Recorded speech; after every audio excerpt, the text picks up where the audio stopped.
Welcome back to Empowered K-12. I'm your host, Alana Pinkley, and you're listening to Voices of Impact, a series of conversations with leaders who are making a difference in education. Today, I'm pleased to introduce Dr. Fletcher.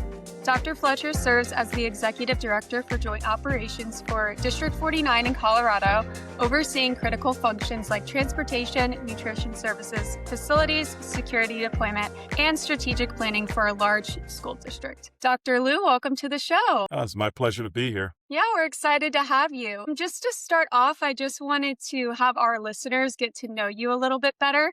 Can you tell us about your background and the path that led you to leadership in education? Okay, I'll start at the beginning. I was born in Washington, D.C., a little part of D.C. called Anacostia, southeast part of the city. Leadership starts early, and then motivation starts early, and discipline starts early. So I remember distinctly back when I was a kid, they had a thing on the news about the shame of the city, talking about my part of the city. And it talked about, the probability of a kid coming out from where I grew up at, particularly males, being able to survive past 17 years old without being dead or going to jail and stuff like that. And, I said, we're here, we're people. And I said, I'm going to defy that. So that was probably a little bit of seed of motivation to say, I'm not going to let them define who I'm going to be based on where I come from. So that's probably like the beginning of resilience. And then, later on, after I got through high school, I went to University of Maryland College Park after a short stint at Air Force Academy Prep School. I was a football player and I wanted to continue to play football. I got hurt just before I left Air Force Academy Prep. So I came to Maryland and I was still hurt and injured, I should say. And I was not able to continue through spring training. So I had to go and think about what I really wanted to do. So I went back up to Cole Fieldhouse and joined Air Force ROTC. And that resulted in me getting a commission in the United States Air Force. And, the leadership training began. But, as a cadet at the University of Maryland, that's all about leadership development. We talked about past battles and wars and decisions that were made by leaders and things like that. The way to lead from the front, like, man on horseback, like George Washington, to other things, leadership and leadership under pressure. Folks like Chappie James, who was, a black man who came through to be a general in the Air Force, looking at all different ways to lead and how people did it. So that put me in a habit of liking to read philosophy and different things like that, everything from Jesus Christ up to looking at things from Nietzsche. And they would say, well, those don't match or anything like that. But what I say is I don't dismiss anything. I consider everything and add it to my leadership philosophy. So, after I ever got on active duty as a young man of 21, I was a missile launch officer, which is kind of interesting thing to being in charge of nuclear weapons for the country when you're 21 years old. That's a whole different level of thinking about what your decision process could be. But I could say that, it was very tough. I was in a strategic air command where perfection was the standard. I mean, I'm not even saying it lightly. Every test, 100%. If you got less than 100%, they were asking you if you need glasses or if you need to go see mental health and stuff like that, because the mission was that important. So it was a good leadership laboratory to be able to be in. And through my life in the Air Force, I got through different positions. I became a commander and things like that. So I was in a mode of being able to apply leadership. And then, another part of my leadership is lifelong learning. Sometimes if I go into a different role or different thing, I say I need to know everything that I can about it to be armed with the knowledge to be able to be successful with it. So, so I got to getting a PhD while I was on active duty, and the Air Force was good enough to pay for it. And even after active duty and going through my leadership journey, I felt a few years back I needed a little bit more couching in the law and things like that. So I went to Pepperdine University, Caruso School of Law. There I learned about contracts and criminal justice and different things like that, and criminal codes, and about titles like Title IX, Title VI, Title VII in terms of workplace things. So what I tend to do to say the enduring part of leadership is making sure that you always are open to learning and understand that you're never fully formed as a leader, and there's things you got to do. So just kind of put in something that I say to people. I guess it's my quote, but I say we are the sum of our experiences, and hopefully that sum keeps growing throughout our lifetime. And that's what I truly believe. Absolutely. And thank you for sharing all of that. And it's one of the reasons I actually wanted to have you on the show, because you have such a well-rounded perspective of leadership, being in all these different positions. You've been in these different spots, and it helps you kind of get a grasp on leadership in a more complex way. So thank you for sharing all of that. When you think about leadership today, what's changed most from when you first started? Well, I think that a lot of people in the past, when I first came in, looked at more of an authoritarian kind of leadership, where it's my way or the highway, and they kind of press you to do different things um, because of the force of their will. I think right now we have to have a more enlightened leadership that takes into account the situation. My first experience with leadership was probably in high school, maybe before that with Boy Scouts and stuff like that. But really, when it really hit me and it gave me some impression was high school. Junior ROTC came to my high school when I was in my junior year. I remember distinctly. I was taking piano class and stuff like that, and I had to drop piano to be able to take ROTC. So if the world's deprived of an impresario with the piano, because I had to drop, I apologize to the world, but it was something I really wanted to do. And I remember, since it all started new, everybody was starting at the same time. So I was picked to have a leadership position, which they had to call it the S4. So it was like quartermaster equipment and stuff like that. So I had a leadership position as I think at that time was a junior ROTC captain. And I remember a lot of kids were getting the whole thing of, hey, this is new. And like the military and different movies were on. And they're like, oh, we got to initiate people and that kind of thing. And I kind of said, well, go ahead and do what you're going to do right there. It's fine with me. And I just kind of said, it's not me if they're doing something. And a kid got hurt at one of our practices. And, I was quartermaster, so had given them the rifles and stuff like that, because they were kind of doing the whole thing of just grabbing the kid and like punch him in the arm a couple times, say, okay, now you're in ROTC. And, I fully expected with that right there. I got sat down with the colonel. He was like, I said, well, sir, we're fully expect to get fired from this job right here, and I'll stay in the Corps and that kind of thing. He said, no, you have to be a leader. You have to understand your part in this. You have to be accountable for it. And I'm going to hold you to account. You need to go talk to the people and let them understand that when you have that authority, when you're wearing those, I think they were circle disc on your shoulders, you're a Army Junior ROTC captain, and you need to use that leadership. So when people who are in your command to ask you to do something, you can't act like you actively tolerate it. You got to say, "Oh, I don't think it's a smart thing to do." So I learned from that. And by the time next year, when I was a senior, I was the vice commander of the course.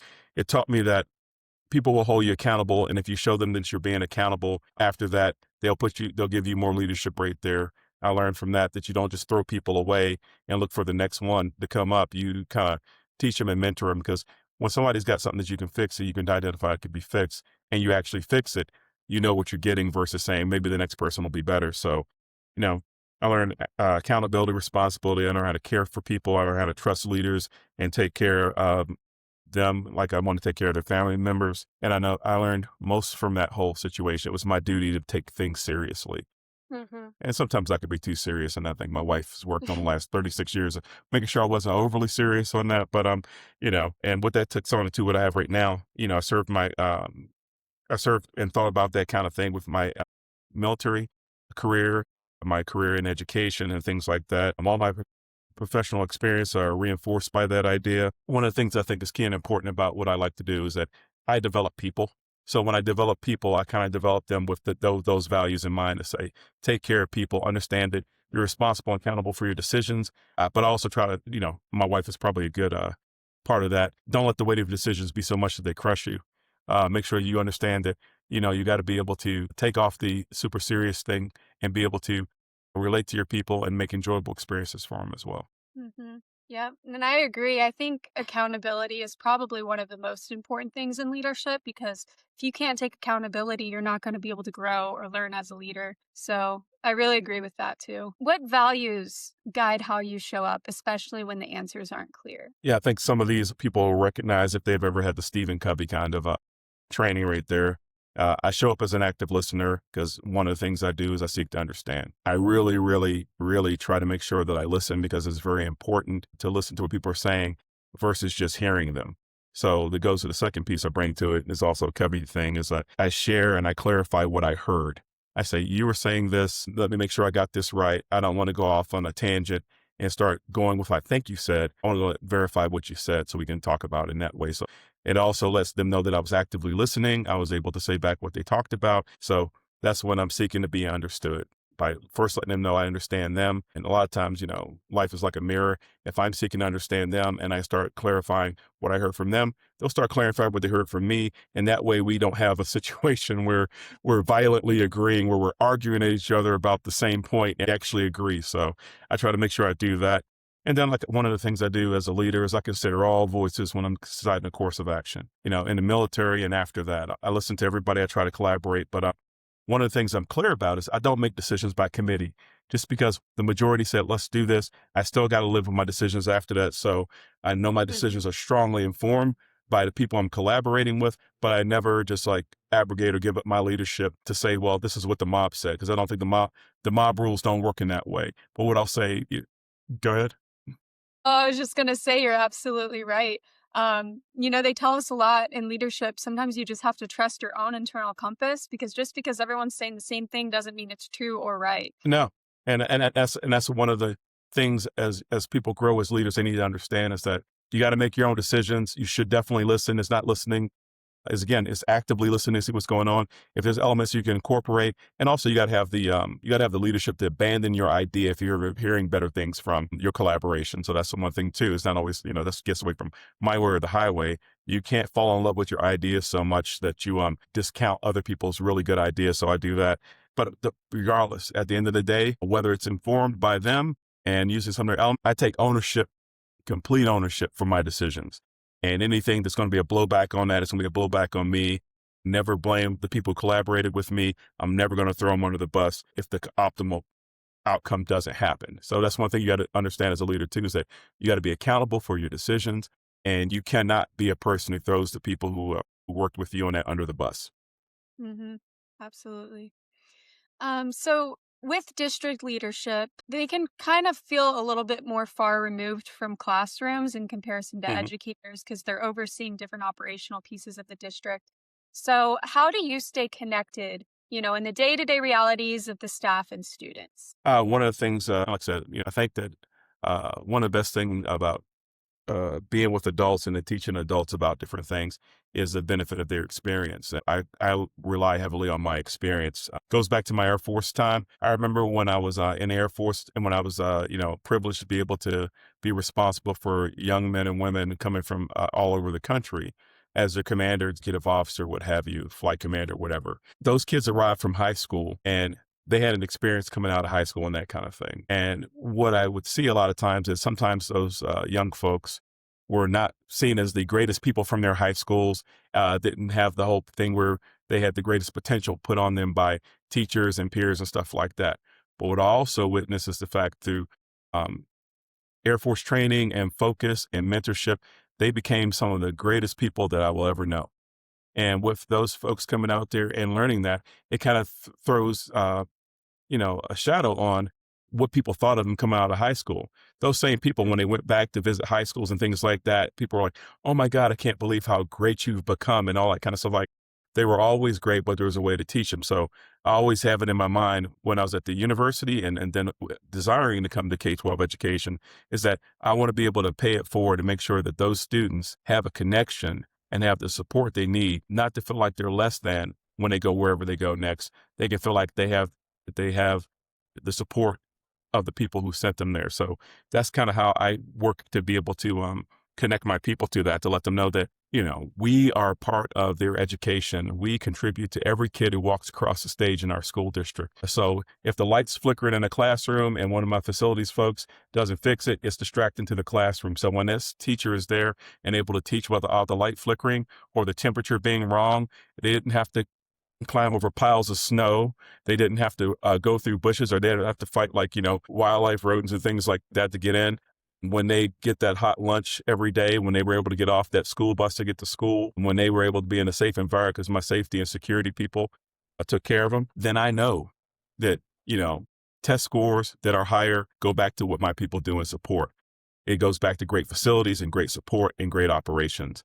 So how I stay connected to that is being able to see that every student is being supported. And what I do furthermore for myself to stay connected with the buildings, I'll go out with my safety and security chief and I'll do a ride along with them. And I'll visit multiple schools and come in, say hello to the administration, see how the kids are doing and that kind of thing. I got a chef's top back here in my closet over here. I'll put that on, and I've gone out to my schools and I'll serve lunch. See how nutrition services do. is doing, and I'll serve lunch with them and see how hard they're working. They'll usually put me on something easy for prep, like so I don't mess it up, like cutting oranges or something like that. But I do get out, they understand the boss is coming in, he's not a chef, but then I'll be on the front line serving lunches to the kids and seeing what they take. And I'm surprised sometimes. I would figure, we get pizza and stuff like that online, but kids take a lot of nutritious stuff. I'm like, I was surprised. I thought every kid would just walk up here and grab a slice of pizza till it was gone, and the other kids would be like, oh, this is what's left. But I think one of the times I was in there was like some kind of orange chicken with rice. And, we almost ran out of that because the kids were like, different. They were going for that. And they had great choices versus what I had when I was a kid coming through school in the lunchrooms. But that's how I stay connected to the kids, because I think for me to have the people I have who have this high morale and work ethic that they do. Sometimes when you're in school districts, and I think my other folks in my equivalent positions understand that a lot of times their folks feel like second-class citizens in the school district. My folks are first-class citizens because we talk about and do it, because their work ethic is something that the kids can model after, see how hard they work. And, we have a phrase in my district about launching students towards success. No student gets launched towards success without the impact of joint operations. So that's kind of how we keep connected with them. And that's how we keep our morale up, to be able to make sure that we are the people that we need to be to get these kids to where they need to go. So it goes to, I grew up in Washington, D.C., so one of the places there is Langston Hughes's house. And I remember we went on a field trip there, so I always loved his poetry and everything like that. But I'll give you a quote real quick from Langston Hughes. Hold fast to your dreams, for if dreams die, life is a broken winged bird that cannot fly.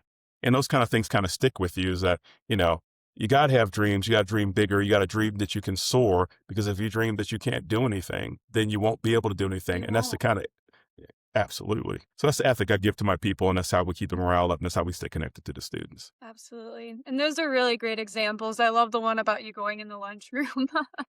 I think, right, students, they do pick healthier choices now. I think just overall having more information about healthy choices. And I mean, I've just heard from other district leaders that the younger generation is just very smart. It's just interesting to see how they're making different decisions, and sometimes better decisions. Oh, yeah. So I wanted to ask, what does leadership look like when a system is expanding and evolving at the same time? That's an interesting one to keep after too, because the students are living in a more digital world, so we can't provide 19th century facilities for them. So we gotta make sure that we evolve. So when we are building a new building or we're doing renovations or something like that, I'm more heavily informed by our architects and things like that to say, what are the spaces that students need to live in? When I did my postdoctoral work at Colorado State University, one of the classes I took that was very, very interesting was the about the power of spaces, about how you design a space goes to how that space gets used and that kind of thing. So I've always had that in mind. I see a lot of that coming through in architecture, where it's like, we set in the industrial model as I was coming through school, where the desks are all in a row, and, speak when you're spoken to. And those desks are just uncomfortable. With the ones that had the chair attached to the desk, you almost feel like you couldn't get out of them sometimes. So right now, the more collaborative things, you use more digital and stuff with the kids right now. So that's one change. Another change that has come that we have to adapt to is the security environment. When I went to school, people thought about school just being one, anybody could just walk in the front door of a school. When I grew up, right now we have to be a little more vigilant. My director of safety and security has to make sure that we have protocols in place about having systems in place and having lockdowns and lockouts and things like that. And that's another change that we had to flex to. You could ignore it and say, oh no, we live in safe part of USA, so we don't have to worry about those kind of things. But you have to plan for those things and hope those bad days never come. What's more, you got to make sure the kids feel safe with those changes right there. So we talk about the sheepdog concept. I don't have folks who are just standing in the corner waiting for bad things to happen and never talk to the kids. I say engage with the kids, have relationships in terms of being professional with the kids. You can even coach the kids on their teams and stuff like that, so that if something happens, they will respond to you and listen to you and see you as a person who's an adult they respect. So that's another thing that is kind of different. And the third part of that I think is very different, and we see it. It doesn't matter if you're inner city, doesn't matter if you're rural. We're seeing more scarcity, more food deserts and things like that. So schools have to step up to make sure they fill some of that gap, because part of my mom used to talk about fish and stuff like this, saying it's brain food, but kids need food for their brain. So we got some kids who may be coming to school who breakfast and lunch might be the only good nutritious meal they get during the day. So we got to make sure we serve that. In the summertime, we'll have different programs set up to be able for kids to come pick up food and get food during the summertime to kind of Mhm. serve that. And that's kind of different. I know a lot of people are like, well, schools shouldn't be this, and that, and the parents should provide that. But the reality of the situation is everybody doesn't have parents. Everybody doesn't have two parents who can pay attention to them. And I'm not saying that in a way of saying those are bad parents. Some parents got to work, both of them, and the kids are left right there and they're doing the best that they can. And I think it's, since we're in a place to be able to help the kids, we got to make sure that we pitch in our part too. So that's another thing Mhm. that's a change that's kind of different about it, and we can't complain about it. Like I said, Mhm. another one of the quotes that I've always done is anonymous. I think it came from my thing about quotes and reading things is that it was said 10,000 times by different cultures and stuff like that. So you can't really attribute it necessarily to one culture, but what it says is, I don't want to have a lighter burden. Just give me broader shoulders to carry the weight. And that's what I say about schools, and I say about the people that work for me. We're not asking for a lighter burden. We're asking for broader shoulders to be able to make sure that we do what we need to do to make sure that the center of our world, the kids, our students, and our schools are who we support. And if you're not of that mindset, you probably shouldn't be in education. Mhm. I agree. And as a leader, And you you should never complain about those things. Yeah, especially in education. And you mentioned giving out the free meals during the summer. And I think everything you mentioned just now, it really ties back to trauma-informed practices. And I know you've Yes. spoken of restorative practices before, but I think if other schools were able to provide those services in the summer, it would go such a long way because, first of all, it builds community, it builds the Yeah. students in the school and the teachers. And overall, it just makes them feel like someone does care about them. And I think it just all goes a really long way in building that community. Yeah, I agree with you 100%. A lot of what we're doing is understanding that there is trauma out there. There's trauma of having an empty belly and not having food and stuff like that. And what we're doing is trying to put something in place to be able to address that. There's trauma about not feeling safe at home and having the place that you feel safe at school. We're recognizing the trauma and we're making sure schools are safer and we're giving kids an outlet to understand and report to us through things like what we have in Colorado, Safe to Tell, about things that are unsafe. And then we address those things seriously. And then also, if the only place they have a soft place to set or environment where the temperature is right and the lights aren't flashing as our schools, we are there to address those traumas and decrease those traumas and not have those traumas extend to the school day. When uncertainty hits, what do you first notice in your teams? Whether it's budget, staffing concerns, what is something you first notice in their, behavior or demeanor when there's uncertainty? Yeah, I think this goes to maybe probably more of a Bible thing right there. But if the leadership has no vision and the people are lost, so you got to make sure that you have clear ideas about where you're going. That gives some comfort to people right there. And what I always look at is long-term planning and for it is like, you have to have a long-term vision for your people. And then, sometimes there's the notion and sometimes there's the reality of people thinking about school districts as a 1 year at a time kind of thing. We usually start off in July or August. So we start pretty early and we have a couple of breaks during the year. And people are just trying to get through the year. And then people think that, hey, that once they get to May or June, whenever your school year ends, it's over and they all go home for a break for the summer, but it's not like that. We have people, my people particularly, for central office and joint operations and stuff like that. We're on this all year. So we can't afford to think about it 1 year at a time. So we have to have a long range plan that allows us to approach immediate needs with more efficiency. Because if I'm not thinking about year 3, year 4, I'm going to make different decisions in year 1 that don't make sense. I'm going to put things in place and take them back out because I couldn't see the future with that. So one of the things I do to make sure that our folks um, can have more clarity, and clarity equals confidence, and Mhm. and on some level can equal some comfort, is to say we need to plan for more than this year. One of my pet peeves on that right there, and I'm sure this relates to a bunch of facilities folks in school districts and operations folks in school districts, is understanding the difference between 1 year money and continuing money. And that's also where you got to advise your superintendent about those things because they understand as well.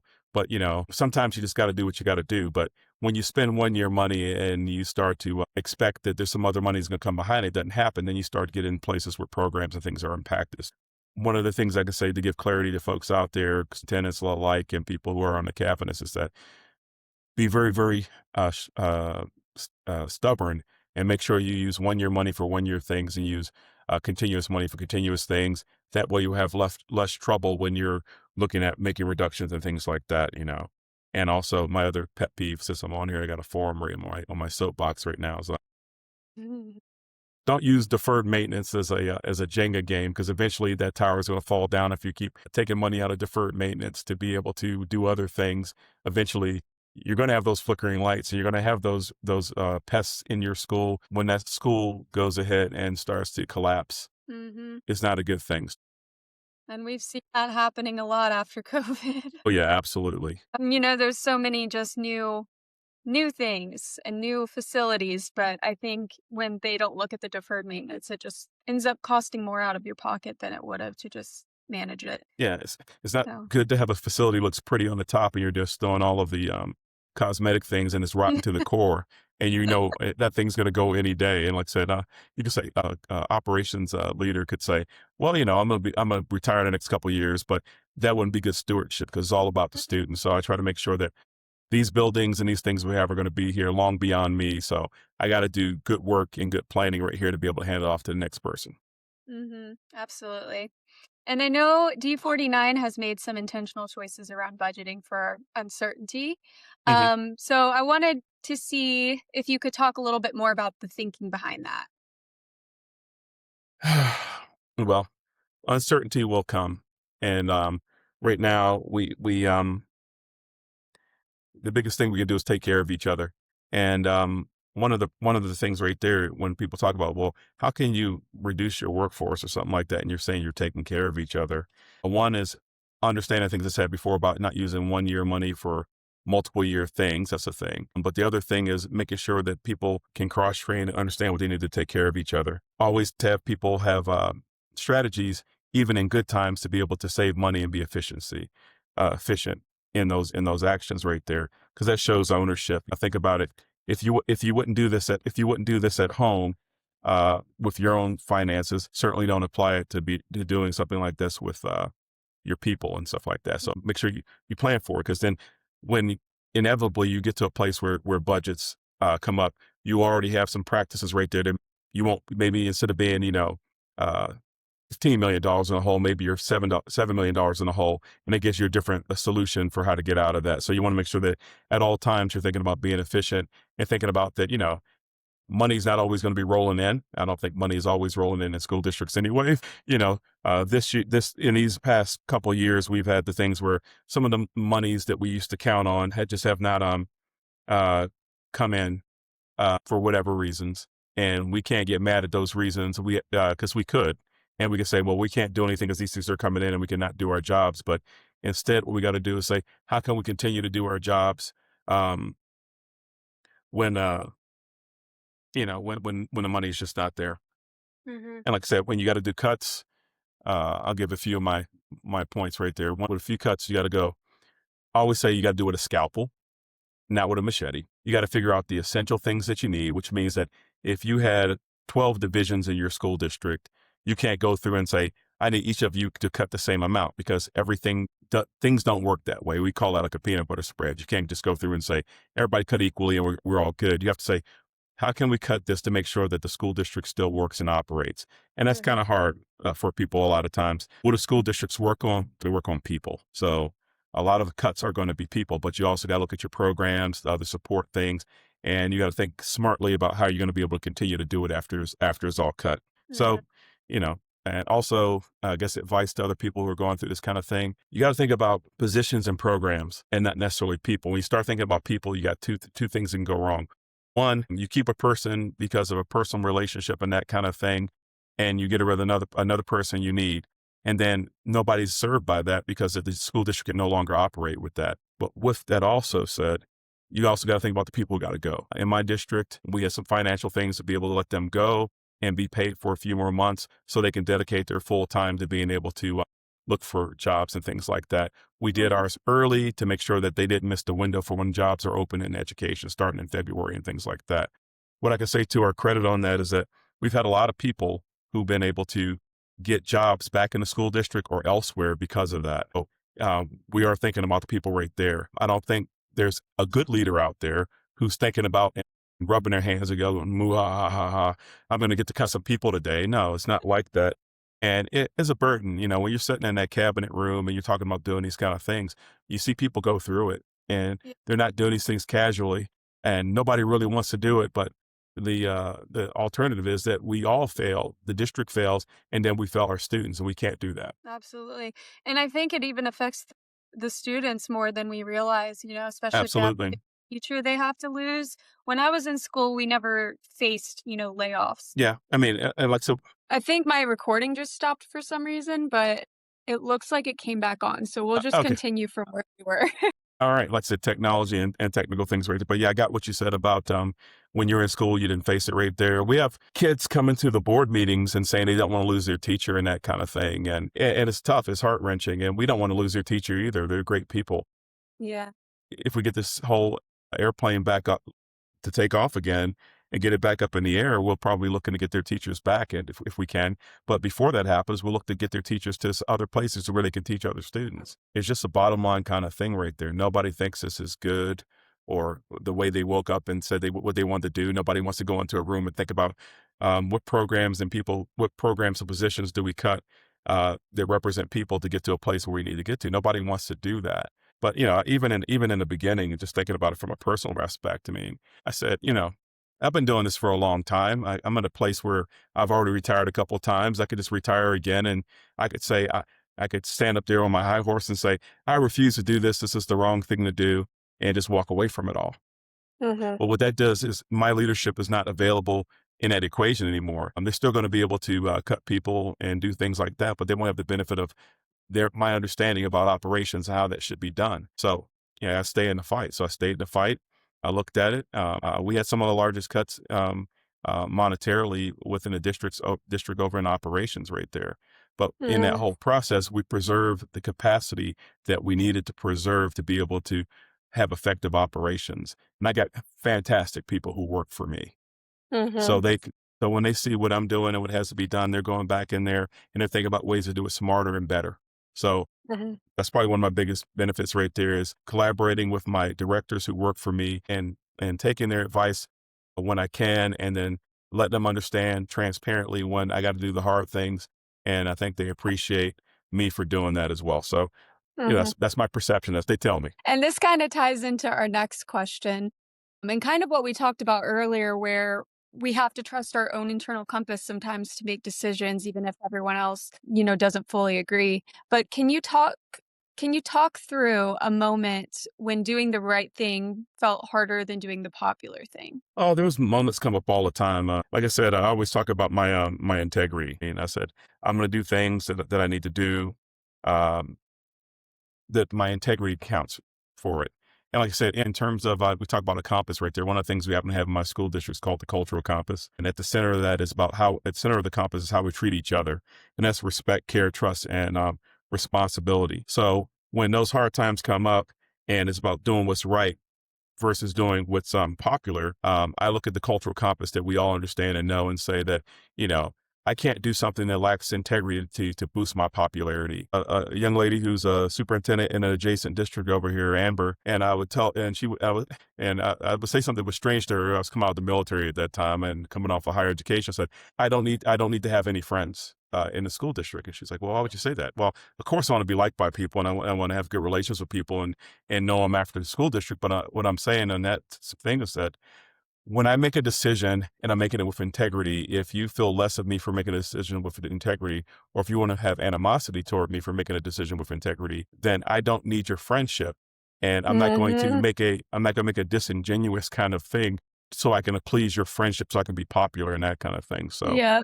you got to make things, you got to do things with integrity, and that was really important during our reduction of force we just had right there is that, everybody's always got advice for you about what things to do. And what I say ostensibly, I'm the leader of operations, of joint operations in this district. So as we talked about earlier, I can listen to all of different opinions. I think these are great people telling me different things right there. But at the end of the day, I have to stand on my integrity to make the decisions that I made, because I Mhm. have to be accountable for those decisions. I think in young leadership, the issue that people have sometimes is that they make decisions based on what people ask them to do, and then they got to live with Yep. those decisions, and they get regret and doubt. I'm like, biggest thing I say about your leadership maturing is uh, taking all the data, make your own decisions, and then be accountable for them. Mhm. Yeah, that's something I had to learn myself. I think, in my early 20s, I'm in my mid 20s now. It's not that long ago, but I felt like, I was so much younger than the people around me, so I kind of just had to go with the flow and not speak up too much because I didn't want to get in trouble, people pleasing in a way. And I think what I've learned in the last couple of years that actually having integrity is what takes you further, and all it does is remove the people that aren't meant to be, friends with you or not meant to be in your life. Right. So integrity is such a big, it's a big thing to have in leadership if you want to succeed. And it's a two-way street. I have people who are my friends who work for me. I came up through the ranks. I was a director before. I was a coordinator before, and then you get to a certain place right there. Keeping those friendships, the best thing is about they understand and respect my integrity. I understand and respect their integrity. Mhm. And the best thing about that whole relationship is that they know that they are not going to ask me anything to do anything at all. It's going to compromise my integrity. And that's how those friendships can endure because they understand that you're in a certain position and I don't want any favoritism from you. I want what you would give if we were never friends. And that's what I'll give them because they know I'm going to be honest and act with integrity in that situation. So it's hard for a lot of Mhm. people because some people just want to be liked. Some people just want to be Yeah. loved. I want to be liked. I want to be loved, but not at the, but not at the expense of my integrity. No. Mhm. Yeah. And some people they stay in that their whole lives and it kind of goes back to what we were talking about dreaming big. Hmm. You can't really dream your full dream if you don't have integrity because you're going to have people blocking you the whole way there. Yeah, and just going back to that kind of analogy or metaphor is that coming through the Air Force, I was a missile launch officer, nuclear weapons, and all that kind of stuff. But I know about airplanes and stuff too. The more weight that you have on your plane, it fights against you being able to get off the ground. And you'll be on airplanes sometimes commercially, and they'll say, "We need people to move around in the plane, move to the back, or we're gonna have to get rid of some luggage to be able to get the plane off the ground." I think that when you do things without integrity, it's a weight on you if you got Mhm. any kind of conscience at all. So your leadership is not going to be able to soar if you're weighed down by the guilt of not things that have integrity. If there's one thing you hope educators remember during uncertain seasons, what would it be? What I would say, one of the things is learn from everything that happens to you. Mhm. Because that's a lesson that you're going to apply to the future. And I say one of the things I used to talk to kids with graduation about when I would be keynote at graduation ceremony is like everything that happened to you is your superhero backstory. So if only good things happen to you, your backstory is kind of bland. You might not be a great superhero. So I'm saying, so when you go Mhm. through bad times, if you get rift and that kind of thing, add that to your superhero backstory so that when you come back from that, when you're doing your keynote, you can talk about the time you got rift and stuff like that. I mean, like I said, I had a Mhm. time when I was with a major university and we were decreasing the regions that we had. And I was leader of that region. There was another situation where I could have said, I'm out of here, but I stayed an extra year to take care of my people and see that they could land on their feet. And I signed that contract for 1 year. And after that year was over and done, then I moved on to the next thing. But sometimes it goes with integrity and like that. They gave me a letter of appreciation for that. I have good relationships with that university and stuff like that. As a leader, I could have said, hey, I got skills. I got this. I can jump out of here. I can go somewhere else right now and jump into something new and leave my people behind. Sorry you got caught when the music stopped. But what I said was, and sometimes my wife says, are you crazy? I probably am. But I said, I'm staying for another year to take care of my people and get them different places, and I remember the names of the folks out there and hopefully they're doing very well with it. But sometimes as a leader, you got to stay in place to take care of your people before you move on, even though you might have a situation where you just go. Everybody's not going to make the same choices. So Mhm. I would say, let them know that everything happens for a reason. You learn from it, and that's your superhero backstory. I said the hard lessons of the day are the wisdom of tomorrow. And to get Mhm. back when I was in much better shape when I was in the military, I used to get up every morning. I used to be in the gym by 4:45, 5 o'clock in the morning. And you work out, and when you start working out, your muscles get sore and everything like that. There's pain, and the muscles grow. I think it's a good analogy for life is that when you get out there in life, everything is not easy. Some things have pain, and that growth, like your muscle grows, is how your life grows. If you understand those lessons right there, it says so. Don't be afraid of the pain. Take in those things that are bad, process them, see what you can learn from them, and then move forward. And then one day in the future, you'll figure out why that happened. Well, you don't figure out why it Mhm. happened, but you understand that because that happened right here made you stronger in a different situation. Um, Yeah. and if you did something wrong to get yourself to the situation, learn, do better. Humans make mistakes. I Mhm. say, don't quit, just trust yourself. One of the things that comes from my fraternity life is only take forward steps. Don't step back. Don't feel less than when something happens to you. You feel like you have to take a step back. learn from it and take forward steps, and then you're always going to be fine. Absolutely. And I think, you mentioned you have 2 options. You can either Hmm. self-loathe and think about why all these bad things happen to you and how your life Hmm. is so terrible and you don't deserve it, or you can learn from it and turn it into something else. And I think that's why, having faith is really important because life isn't always gonna be sunshine and No. rainbows. We're here to learn, we're here to help, and we might not know the reason why, but when the bad things happen to you, it always benefits you. Right. Every person that, operates with purpose, that, has a lot of integrity and knowledge, they've all been through something really bad, Yeah. almost all of them, because that's where they learn to talk about it and to help others. And that's where they were able to grow. You Mhm. you you can't grow from nothing. If everything that ever happens to you has always been something that's always been great and positive, you don't have anything to grow from. If you've never been able to help a person who's gone through tragedy, who's been impacted by trauma, because you're saying, I don't want to get close to that because it didn't happen to me, so I don't want to get close to it. That's a loss right there too. You got to help people Yeah. through those times, whether it be your kids, your neighbors, your family, whatever, whoever.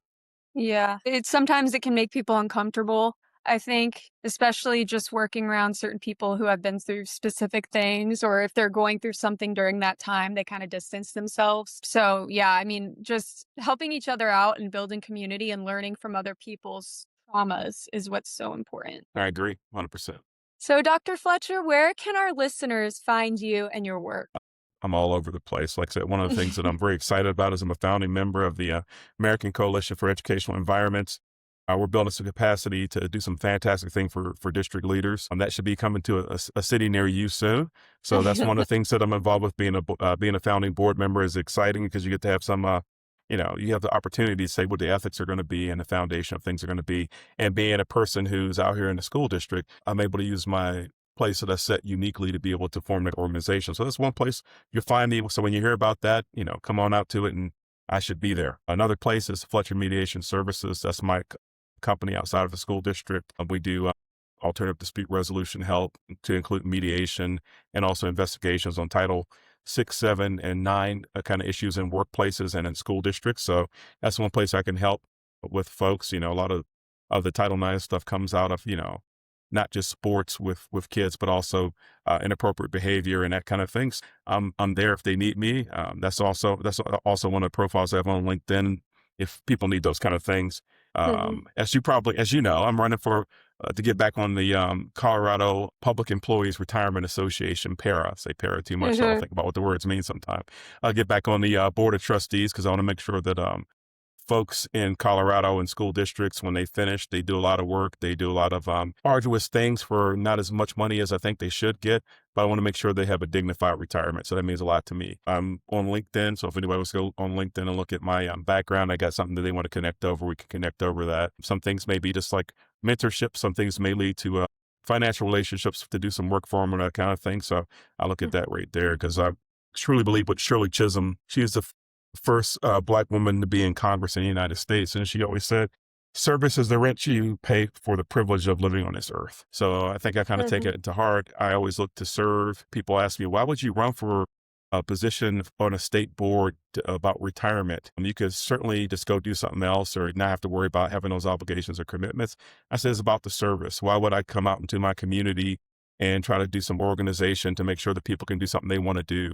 Why would I work with kids to make sure that they can understand about legal things sometimes? I don't give legal advice, like I said, so my daughter doesn't get on me about it. But I did go to law school and I do understand the law. So I can at least at a kid level, let them understand that, they do have rights and that kind of thing. With ACEE, I can be there to review the early documents and be able to have those early meetings to make sure that we set up a framework that is going to be productive, that includes organizations and businesses and sponsors and have school districts and things like that so that we can share some of that knowledge and talk about, don't do 1 year things, and expect money to come after that. And also setting up frameworks where we can bargain with vendors to be able to get prices for things that actually fit a school district's budget, especially as we go through these hard times right there. So where can you Mhm. find me?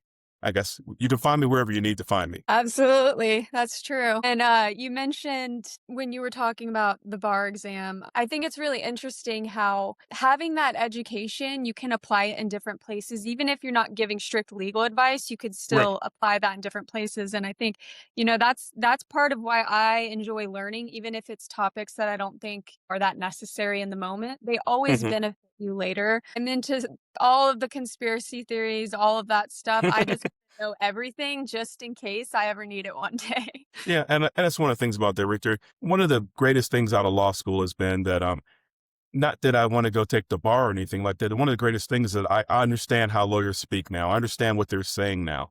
Mhm, So just like growing up in high school and coming through the military, I got to be fluent in French. I used to be able to get paid for it every month. And if the Air Force had a need for somebody to go speak French in a tense situation, they call me up and I can go do that. mhm, I say it's the same thing as I go through my journey rate. I kept running into more things about, for 8 years in this district, I was a compliance officer, and compliance has to do with law. And for me to be more conversant in the law, going to law school, having that experience, now I understand what lawyers are saying and I can speak to them in those terms. It's also been a great family thing. I could sit there and talk to my daughter for hours about different legal things with her being an actual barred attorney in the state of Colorado. And she'll always mess with me, say, well, you went to law school, but you're not a lawyer. And I'm like, well, I don't want to be a lawyer. So I got a PhD, and we just do that whole thing right there. But now she'll say, let me talk to you about this. And she'll concede a little bit, say, yeah, I know you're not a lawyer. You went to law school, but you'll understand this right here. So, yeah, mhm, so it's good for the family at home. And also when I read contracts, I read them differently. When I talk to people who are in the legal profession, I can kind of be a translator with that legal language that other people mhm. get fearful from. No, and you hit the nail on the head with it. No learning is lost. It's just you haven't reached a point when it's important to be able to apply that learning. So learn as much as Yep, you can because all of it is useful. absolutely. Dr. Fletcher, thank you so much for taking the time to be here and just for the work you're doing. I always enjoy our conversations. I feel like I learned so much from you, and I'm excited just to have our listeners learn from you as well. To everyone tuning in, thank you for being a part of this community. If this episode resonated with you, make sure you're subscribed so you don't miss future conversations with leaders shaping education. This is Empowered K-12. I'm Alana Pinkley, and this has been Voices of Impact.